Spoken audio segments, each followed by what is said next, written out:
बहुत बहुत स्वागत है आप सभी का अपने ही यूट्यूब चैनल एजुकेशन सर्विस पर। आज अपन पढ़ने जा रहे हैं इस्लामिक स्थापत्य की इमारतें एवं उनके महत्व क्या रहे भारत में। पहला है अपन पढ़ेंगे किला। किला है ना। किलों का जो निर्माण है वो सुरक्षा की दृष्टि से राजा महाराजाओं द्वारा किया जाता था। ये शक्ति का प्रतीक होते थे किले, मतलब जिसका जितना बड़ा किला है वो उतना ही शक्तिशाली होता था। और यदि युद्ध के समय किसी शत्रु ने उस किले पर अधिकार कर लिया तो ये शासक की हार मानी जाती थी। ठीक है। किलों का निर्माण अधिक से अधिक ऊंचाई पर किया जाता था जिससे पूरे क्षेत्र विशेष पर नज़र रखी जा सके। ठीक है। फिर कुछ महत्वपूर्ण किले देखते हैं अपन। ये है चित्तौड़गढ़ का किला जो कि राजस्थान में है। मौर्यवंशी राजा चित्रांगदा मौर्य ने इसका निर्माण करवाया था। लेकिन मेन पॉइंट ये है कि 2013 में यूनेस्को की विश्व विरासत में से शामिल किया गया है। सबसे मेन पॉइंट यही है। फिर अगला अपन देखते हैं गोलकुंडा का दुर्ग, हैदराबाद तेलंगाना में होता है। काकतीय शासक प्रताप रुद्रदेव ने यह बनवाया। ठीक है। अब अपन कुछ और किले देख लो। आगरा का किला, जयपुर का किला, प्रतापगढ़ किला, ग्वालियर किला, ये स्क्रीन पे आप देख ही सकते हैं ना। तो एक बार ये देख लीजिएगा। फिर मीनार अपन पढ़ते हैं। तो एक स्तंभ के रूप में होती है मीनार, जो आम इमारत से काफ़ी ऊंची होती है। प्राचीन समय में विजय के प्रतीक के रूप में इसका निर्माण करवाया जाता था। मतलब जो भी राजा शासक विजय होकर आता था तो वो एक मीनार का निर्माण करवा दिया करता था।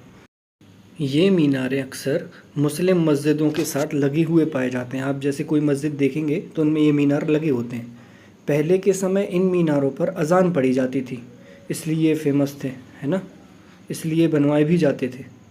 ओके, तो मीनार का कॉन्सेप्ट यहाँ क्लियर होता है अपना।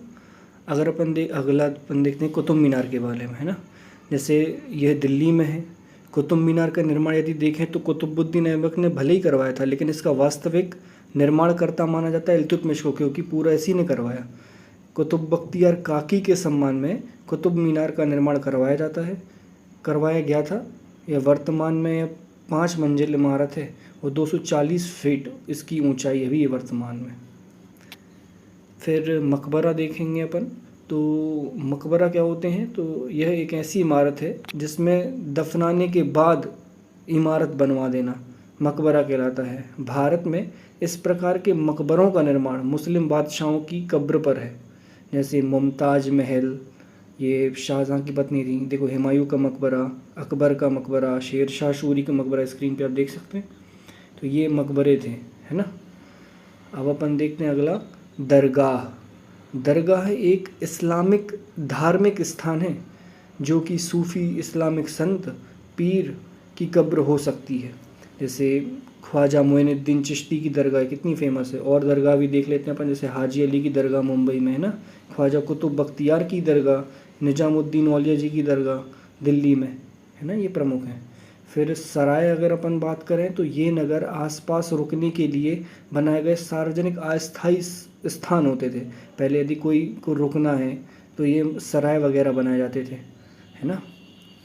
अब अपन मस्जिद देखते हैं। तो यह इस्लाम धर्म का मुसलमानों का प्रार्थना स्थल माना जाता है, ये तो पता ही है। यह मुसलमान व्यक्ति द्वारा प्रतिदिन यहाँ पर नमाज अदा की जाती है।